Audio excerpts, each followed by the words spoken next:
নিয়ে আসবো, গ্রামের লোক কিনে নিয়ে এসে কোরআন তেলাওয়াত করব।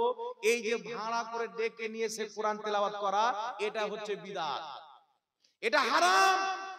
আমি ওকে বললাম, তোমার বাপ মায়ের বিয়ে যে মৌলবি পড়িয়েছিল ওটা ভাড়া করা ছিল না, তোমার বাপের জন্ম দেওয়া বেটা ছিল। জি, ওয়াহাবিদের মসজিদের ইমাম কি টাকা দিয়ে রাখে না এমনি রাখে? কথা বলতে হবে বাবা। তখন ভাড়া করা ভুলে যায়। ইমানের পরে সর্বোচ্চ ফরজ হচ্ছে নামাজ। এই জোরে বলেন ঠিক না ঠিক? এলাকাতে কিছু লোক বেরিয়েছে বলছে আমার কবর আমার পীর সাহেব চলে আসবে, নামাজের দরকার নাই। হ্যাঁ, আর পীরের খবর কি হবে আল্লাহ জানে। আমাদের নবীর নামাজ মাফ হয়নি, আল্লাহ বলছেন মেহবুব সারা পৃথিবীর উপরে 5 ওয়াক্তের নামাজ ফরজ করেছি, তোমার উপরে 6 ওয়াক্তের ফরজ করলাম। রাতের নামাজ আমার নবীর উপরে ফরজ ছিল, জিজ্ঞাসা করবেন মুফতি সাহেবকে। তো আমার নবী সর্বশ্রেষ্ঠ ব্যক্তি, আল্লাহর পরে সবচাইতে মর্যাদাওয়ালা, তিনার উপর আরো নামাজ বেশি ফরজ। আর এখন কিছু লোক বেরিয়েছে ওই যে আমাদের কবর আমাদের পীর সাহেব চলে আসবে, নামাজের দরকার নাই। এই মাল আছে না নাই বাবা? জি, পীরের কি খবর হবে, তোর কি খবর হবে? মর আগে মইরা দেখ, তারপর বুঝতে পারবি। আবু বকর সিদ্দিকের জুতোর ধুলার সামান নাই আজকের কোন পীর। আমার নবীর কদমের ধুলার যা সম্মান, আজকের কোন পীরের অত সম্মান নাই। পীর ধরা শরীয়তে হারাম নয়, পীরের মুরিদ হওয়া সুন্নাত জায়েজ হতে হবে, কিন্তু পীরের মুরিদ হলে নামাজ মাফ হয়ে যায়, কোথায় পেল? এ ভণ্ড কি ভণ্ড না বাবা? জোরে বলতে হবে। যেই মৌলবি বলছে আমাদের কবরে আমাদের পীর আসবে, ওই মৌলবির জালসা শোনাটাই হচ্ছে হারাম। ওকে তওবা করতে হবে, কালমা পড়ে মুসলমান হতে হবে, নচেত ওই মৌলবির বক্তব্য শোনা যাবে না। কারণ কোন মুসলমানের কবরে না কোন পীর আসবে, না কোন সাহাবী আসবে, না কোন সাহাবী আসবে, না কোন আপনার ওলি আসবে। মুসলমানদের কবরে আসবে তো তাদের রাসূল মুহাম্মদুর রাসূলুল্লাহ আসবে। বলেন সুবহানাল্লাহ। নবী আসবে আমাদের কবরে। আপনার পীর মারা গেলে পীরের কবরে নবী যাবে। আমার পীর ইন্তিকাল করেছেন, আমার পীরের কবরে নবী গেছেন। নবী সবারই কবরে আসবে, কিন্তু কোন মুরিদের কবরে কোন পীর আসবে শরীয়তে দলিল নাই। এই দলিল তৈরি হয়েছে বাজারে। কথা বুঝে এসছে বাবা? আপনাকে যদি কোন পীর বলে আমার হাতে মুরিদ হয়ে যাও, নামাজের প্রয়োজন নাই, তাহলে মনে করবেন যে মুসলমানই লয়, তো পীর কি করে হতে পারে? ইসলামের ফতোয়া হলো আল্লাহ প্রত্যেক মুসলমানের উপরে নামাজকে ফরজ করেছেন। যদি কোনো ব্যক্তি নামাজকে হালকা মনে করে, হালকা, ও কাফির হয়ে যায়। নামাজকে হালকা মনে করলে কাফির হয়ে যাবে, নামাজকে ফরজ না মনে করলে কাফির হয়ে যাবে, নামাজকে হাকির মনে করলে কাফির হয়ে যাবে। কোন ব্যক্তি যদি বলে নামাজ আল্লাহ ফরজ করলে পড়লেও হবে না পড়লেও হবে, ও কাফির, ওর বউ তালাক। তাহলে কোন পীর যদি বলে আমার মুরিদ হয়ে যাও, নামাজ লাগবে না, ও তো পাক্কা কাফির। ওর স্ত্রীটাও ওর স্ত্রী নাই, তাহলে ওর হাতে মুরিদ হওয়া যাবে? আর আশা করি কেউ যদি পীর থাকে এরকম কথা বলবে না। এগুলো মুরিদরা ভাসিয়ে দেয়, কিছু মুরিদ ভাসিয়ে দেয়, আরে মুরিদ হয়ে যাও আর নামাজের দরকার পড়বে না। খবরদার মুসলমান, একজন মুসলমানের কোন অবস্থায় কোন হালাতে নামাজ মাপ নাই। জোরে বলতে হবে সুবহানাল্লাহ। সুবহানাল্লাহ। মাপ আছে? কারা কারা বলছেন মাপ আছে? হাত উঠান তো দেখি। কওরির মাপ নাই, ঠিক না বেঠিক? জোরে বলতে হবে। তো নামাজ পড়া লাগবে কি লাগবে না বাবা?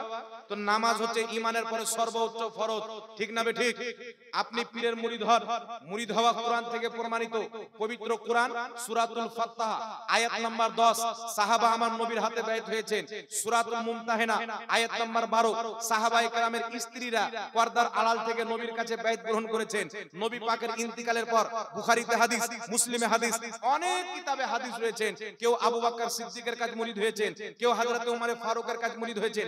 তিনাদের পরে কারবালার মাটিতে ইমামে হুসেনের হাতে অনেক লোক বাইত গ্রহণ করেছেন, অনেক আবার ইয়াজিদের হাতে বাইত গ্রহণ করেছেন। মানে ইয়াজিদ ছিল ভণ্ড পীর, হুসেন ছিল অরিজিনাল পীর।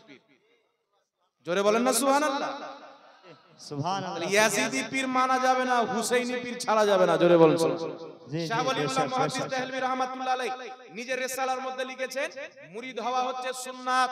বিশ্ববিখ্যাত ফতোয়ার কিতাব ফাতাওয়া তাজুশ শরিয়ার মধ্যে লেখা আছে মুরিদ হওয়া সুন্নাতে কাদিমা মুস্তামেরা। তাই বিরাদর ইসলাম, মুরিদ হওয়া সুন্নাত, অবশ্যই নবীর সুন্নাতকে ছাড়বেন না, মুরিদ হবেন। কিন্তু বিরাদর ইসলাম, একটা কথা মনে রাখতে হবে, পানি পিও ছানকে পীর পাকড়ো পেহচান। পীরের নামে মার্কেট গরম হয়েছে, বাজার গরম হয়েছে, আছে না নাই? পাঞ্জাবে একটা জায়গাতে গেলাম, আমাদের ভারতের পাঞ্জাবে একটা পীর আছে, এরকম বড় বড় বালা পায়, আর কানে ওই যে মা বোনরা দেয় কি বলে, রিং না কি বলে, কানবালি, কানের দুল। তো এত বড় দুল লটকালছে, মনে হচ্ছে ট্রাক্টরের পিছনকার চাক্কা খুলে টায়ার হটিয়ে আর রিং লাগিয়ে দিয়েছে। আর ও আবার পীর, কথা বুঝেছে বাবা? কিছু পীর আছে লোক পাও মেলে দিয়েছে, লে বেটা সাজদা করার যা। তো কোন পীর যদি মুরিদকে সাজদা করায়, ও পীর? এই জোরে বলেন, সাজদা আল্লাহ ছাড়া কাউকে করা যাবে না, আল্লাহ ছাড়া কাউকে সাজদা চলবে না। কোন পীর তো পীর, আমার আপনার নবী যিনি সারা পৃথিবীর পীর, নবীগণেরও পীর, আমার আপনার নবীর দরবারে সাহাবা বলছেন, হুজুর ইয়ামান দেশের বাদশাকে দেখলাম, তার মান্যওয়ালারা তাকে সেজদা করছে, আমরা মনে ভাবলাম আপনি তো দোজাহানের বাদশা, আপনাকে সেজদা করি। নবী বললেন, খবরদার, আল্লাহ ছাড়া কাউকে সেজদা করা বৈধ নয়। যদি বৈধ হতো আল্লাহ পাক আদেশ দিতেন সর্বপ্রথম মহিলাদেরকে তাদের স্বামীকে সেজদা করতে বলতেন। কিন্তু ইসলামে আল্লাহ ছাড়া কাউকে সেজদা করা যাবে না। তো যদি মুহাম্মদ রাসূলুল্লাহকে সেজদা করা হারাম হয়, তোর পীর কত বড় লাট সাহেব বেটা? জি, পীর মানে আমি হারাম বলছি না, আমি নিজে আলহামদুলিল্লাহ পীরের মুরিদ। বড় পীর আব্দুল কাদের জিলানী পীরের মুরিদ, খাজা মুঈনুদ্দিন চিশতি পীরের মুরিদ, ইমামে আজম আবু হানিফা পীরের মুরিদ, ইমাম সানআনী পীরের মুরিদ। আপনার হাজারো দুনিয়াতে এমন কোন ওলি নাই, আল্লাহ ওয়ালা নাই, যার পীর নাই। আরে জোরে বলেন না সুবহানাল্লাহ। তাই বিশ্ববিখ্যাত মুফাসসির ইমাম ফখরুদ্দিন রাজি রাহমাতুল্লাহ আলাইহি নিজের কিতাব তাফসিরে কবিরের 11তম খণ্ড 198 নম্বর পৃষ্ঠা, বেইরুত লেবাননের ছাপ, সেই কিতাবের মধ্যে বলেছেন, নিজের জামানার সমস্ত হক্কানি পীর মুর্শিদের অন্তরে মুহাব্বতকে রেখে, আদবকে রেখে একজনের হাতে বাইত হতে হয়। জোরে বলেন সুবহানাল্লাহ। আর একটু জোরে বলতে হবে সুবহানাল্লাহ। তাই বিরাদর ইসলাম, ওই পাঞ্জাবের একে দেখলাম নামাজ নাই, রোজা নাই, কিছু নাই, বড় বড় ফটো চিপকে রেখেছে। আচ্ছা বলেন তো বাবা, কোন মুরিদ যদি বলে যে আমার পীরের ফটো আমার ঘরে রাখবো, এটা জায়েজ না না জায়েজ? জোরে বলেন। শুধু না জায়েজ নয়, হারাম, মুতাওয়াতির হাদিস থেকে প্রমাণিত হারাম। একজন এক জায়গায় বক্তব্য দিলে একটা মুরিদ বলছে যে হুজুর আপনার যে সব ক্যামেরা হচ্ছে, তো একটি কথা মনে রাখবেন, এই দেখছেন আপনারা শত শত ক্যামেরা লাগা আছে, এই ক্যামেরাটার যে ফটো হয়, ভিডিও হয়, এই বিষয়ে আমাদের আহলে সুন্নাতের মাশায়েখদের মধ্যে মতনৈক্য রয়েছে, মতভেদ, ইখতিলাফ। আর নবী বলেছেন আমার উম্মতের ইখতিলাফ হচ্ছে রহমত। এগুলো ফুরুই মাসলাতে ইখতিলাফ। অনেকে বলছেন নাজায়েজ হারাম, তারা করে না। যিনারা বলছেন নাজায়েজ হারাম, তিনারা করছেন। তিনারা তিনাদের ফতোয়াতে আমল করবে, কোনো গুনাহ হবে না। তিনারা তিনাদের ফতোয়াতে আমল করবে, কোনো গুনাহ হবে না। জোরে বলেন সুবহানাল্লাহ। কিন্তু যেটা কাগজে ফটো আছে, বাড়িতে চিপকানো হয়, মানি ব্যাগে রাখা হয়, পকেটে ভরা হয়, যেই ফটো কাগজে আছে, সারা পৃথিবীর সমস্ত আহলে সুন্নাতের উলামা একমত, কাগজের ফটো তোলা, ঘরে চিপকানো, আপনার ট্রাক্টরে লাগানো, গাড়িতে চিপকানো, এটা স্পষ্ট হারাম। এতে কাউরির কোনো মতভেদ নাই। জোরে বলেন সুবহানাল্লাহ। একমাত্র প্রয়োজনে, যেমন পাসপোর্ট, বুঝেছে, পাসপোর্ট, আধার কার্ড, ভোটার কার্ড, ব্যাংকের প্রয়োজন, রেশনের প্রয়োজন, মমতা খালার লক্ষ্মী ভাড়ের প্রয়োজন, তখন জায়েজ আছে। বুঝতে পেরেছেন? প্রয়োজনে জায়েজ আছে, অপ্রয়োজনে জায়েজ নাই। না কোনো পীরের ফটো, না কোনো নবীর ফটো, এ তো আরো বেশি হারাম। কোন ব্যক্তি যদি নামাজের বাইরে হারাম কাজ করে, হারাম, আর নামাজের ভিতরে করলে আরো বেশি হারাম হবে কি হবে না? ভালো জায়গাতে গিয়ে হারাম কাজ। তাহলে যেমন এই যে আপনার এইবার হজ হলো, আলহামদুলিল্লাহ আপনাদের দোয়াতে আমরা আমাদের আব্বা মাকে হজ করতে পাঠিয়েছি, এখন আছেন। 18 তারিখে বোম্বে ফ্লাইটে নামলেন। তো হজ করতে গিয়ে একটা ভিডিও দেখলাম, একজন পাঠিয়েছে আমাকে। এই হজ করতে গিয়ে হাজিরা সব বসে আছে, আর 4টা লোক পাত্তা খেলছে, তাস। জি আল্লাহর কসম, আমি দেখেছি ভিডিও। ওই জায়গাতে গিয়ে পাত্তা খেলছে। তাহলে ভারতে খেলছিল, গুনাহ কি গুনাহ না? আর ওই রকম আরবের মতন মাটিতে গিয়ে খেলছে, তাহলে আরো বেশি গুনাহ হবে কি হবে না বাবা? জি, গুনাহ কবিরা হবে কি হবে না? তাহলে চিন্তা করেন মুসলমানের অবস্থা কি হতো। তাই ব্রাদার ইসলাম, বুঝে সুঝে কাজ করতে হবে, পীর অবশ্যই মানতে হবে। ইমাম যাহাবী রাহমাতুল্লাহ আলাইহি তারিখে ইসলাম কিতাবের মধ্যে সহিহ সনদে হাদিস নিয়েছেন, হযরতে আব্দুল্লাহ ইবনে উমর রাদিয়াল্লাহু তাআলা আনহুমা মারফু সূত্রে বর্ণনা করছেন যে একজন পীর তার মুরিদের কাছে এমন যেমন নবী তার উম্মতের কাছে। জোরে বলুন সুবহানাল্লাহ। এটা সহিহ হাদিস দ্বারা প্রমাণিত। কিন্তু বাবা কিছু লোক বেশি বাড়াবাড়ি করে কি করেছে, দুই একটা ভণ্ড পীরকে দেখেছে, বলছে সব পীর মানা হারাম। এও বাড়াবাড়ি, ঠিক না বেঠিক? দুই একটা গাঁজাখোর পীরকে দেখে বলছে সব পীর মানা হারাম। এটা একটা গাঁজাখোরি লোকের ফতোয়া হতে পারে, সুস্থ মস্তিষ্কের ব্যক্তির ফতোয়া হতে পারে না।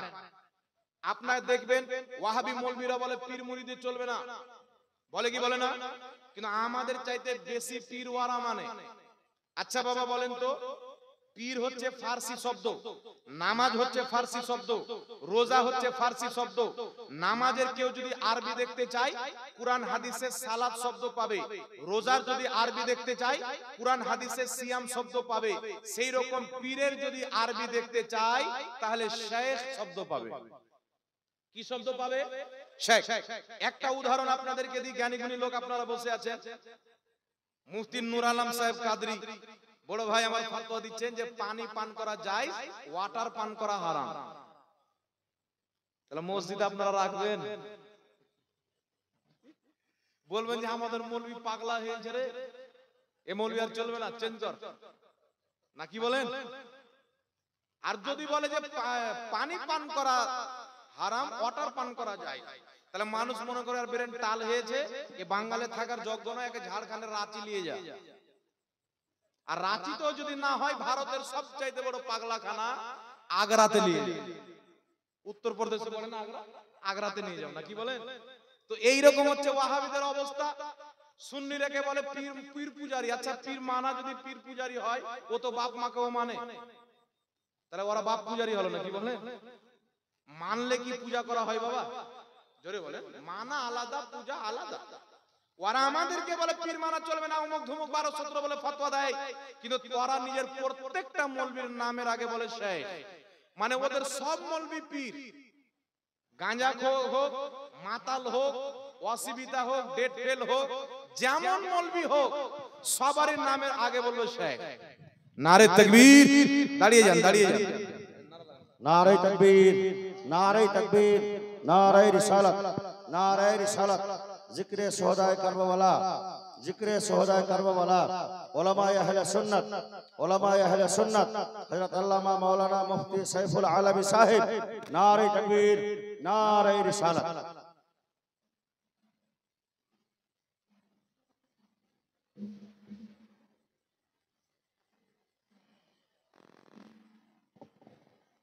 বসে যান, বসে যান, একটু তাড়াতাড়ি বসুন, তাড়াতাড়ি বসুন।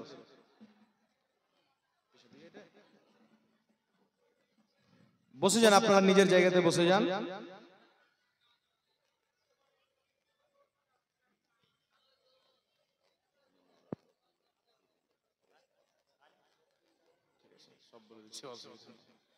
এই বসেন, বসেন, বসেন।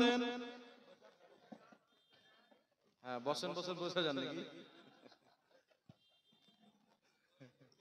বসেন বসেন বললো আবার ভাইরাল হয়ে যাবে। যাক, আপনারা শান্ত তো, ঠিকঠাক বসেছেন?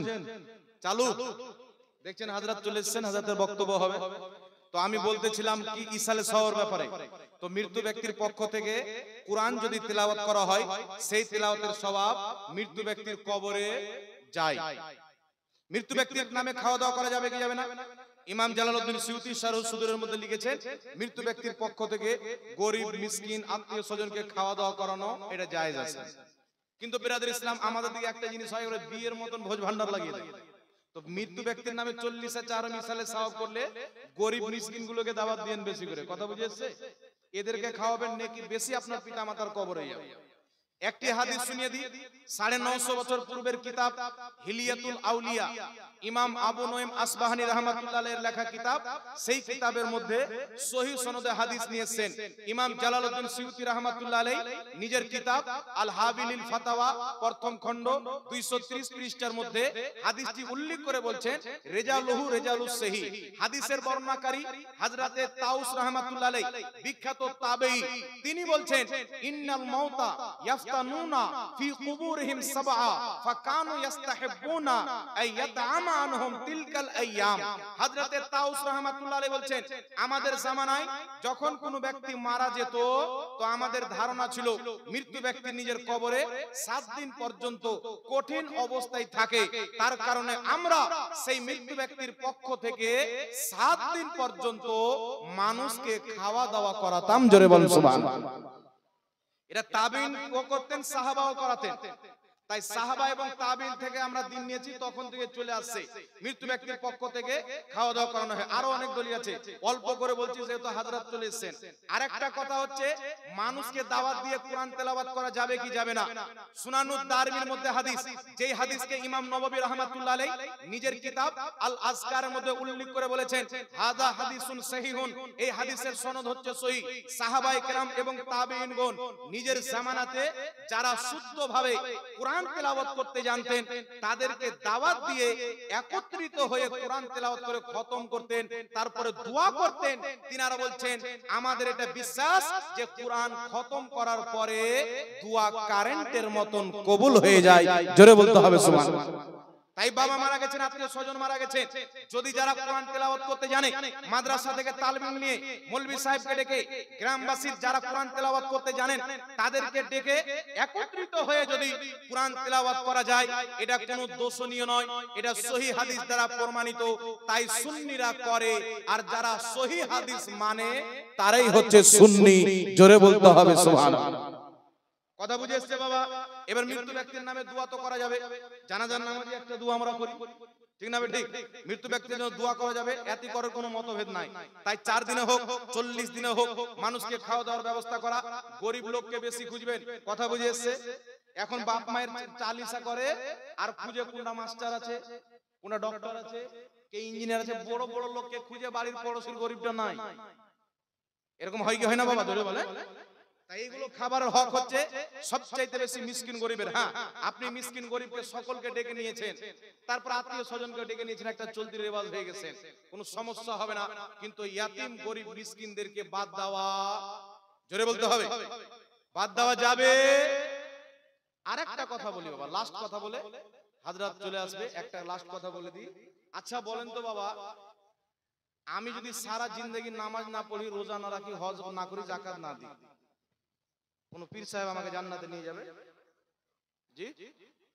তাহলে একটা কিনে 2-4 হাজার পীর ধরে নিতাম না, কি বলেন? কিছু লোক বলছে যে পীর সাহেব ধরলাম মানে জান্নাতি হয়ে গেলাম।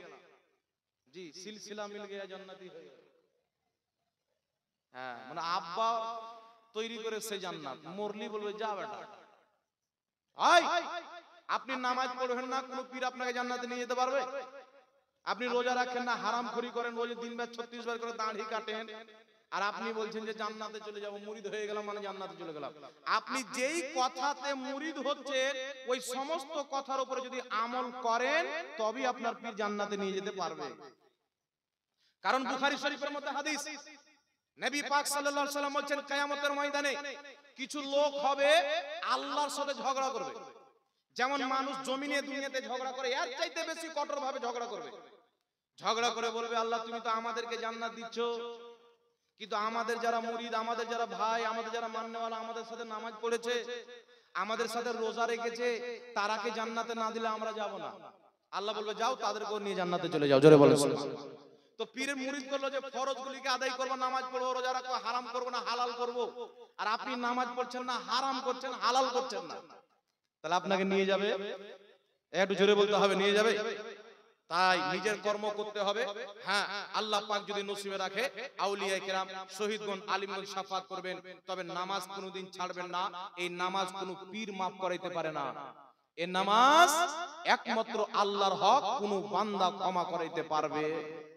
জোরে বলতে হবে। কোন বান্দা ক্ষমা করতে পারবে না। আল্লাহর ইবাদত নামাজ আল্লাহ ফরজ করেছেন। আর বিষয় হচ্ছে কিছু লোক বেরিয়েছে আবার বলছে মুরিদ হওয়া ফরজ মনে করে কিছু লোক। এটা মনে করে কি করে না? এখানে হযরত এসেন জিজ্ঞাসা করবেন, বলেন তো এই একটা ফতোয়া এসেছিল আমাদের কাছে, হানফি দারুল ইফতা বলে আমরা একটা ইফতা চালাচ্ছি মুর্শিদাবাদের মাটিতে। আর হেড মুফতি হচ্ছে মুফতি তোফাজ্জল হোসেন নাইমি সাহেব। একটা ফতোয়া এসেছে, ফতোয়াটা কি এসেছে যে একটা লোক বলছে যে মুরিদ হওয়া ফরজ। আচ্ছা বলেন তো বাবা, মুরিদ হওয়া ফরজ এটা কোন মৌলবি বলেছে? জি জোরে বলতে হবে। মুরিদ হওয়া কি সুন্নাত, কেউ কেউ বলেছেন মুস্তাহাব, কেউ কেউ বলেছেন সুন্নাত। তো খুব বেশি মেনে নিলে সুন্নাত। মুরিদ হওয়া না ফরজ আছে না ওয়াজিব আছে, মুস্তাহাব পর্যায়ের একটি সুন্নাত আমল আছে। কেউ যদি সারা জিন্দেগি মুরিদ না হয়, কেউ যদি সারা জীবন মুরিদ না হয়, এই যে হক্কানি আলিম উলামা আছে ইনাদের কি নিজের পীর মনে করে, কোনো গুনাহ নাই। কথা ঠিক আছে? আর এই দিকে মৌলবি কিছু লোক আছে, আমার মতনই কিছু মৌলবি আছে, মানুষ নামাজ পড়ে না কোনো খবর নাই, আর বলছে চলো মুরিদ হয়ে যাও, মুরিদ হয়ে যাও। তো ফরজ আগে না সুন্নাত আগে? জোরে বলতে হবে। ফরজ আগে না মুস্তাহাব আগে? নামাজকে আগে কায়েম রাখেন, রোজাকে কায়েম রাখেন। আমাদের ইমাম আলা হযরত মুরিদ হয়েছেন, নামাজি আগে হয়েছেন, মুরিদ পরে হয়েছেন। খাজা মঈনুদ্দিন চিশতি নামাজি আগে হয়েছেন, মুরিদ পরে হয়েছেন। গাউসে আজম নামাজি আগে হয়েছেন, মুরিদ পরে হয়েছেন। আপনি নিজের কিরদারকে, নিজের আখলাককে নবীর সুন্নাত মোতাবেক বানিয়ে মুরিদ হয়ে যান, আপনার মুরিদ হওয়া কাজে লাগবে। জোরে বলেন সুবহানাল্লাহ। আর হারামে ডুবে আছে আর মুরিদ 20 বার মুরিদ হলেও কোনো লাভ হবে না। আল্লাহ বুঝার তৌফিক দান করুক।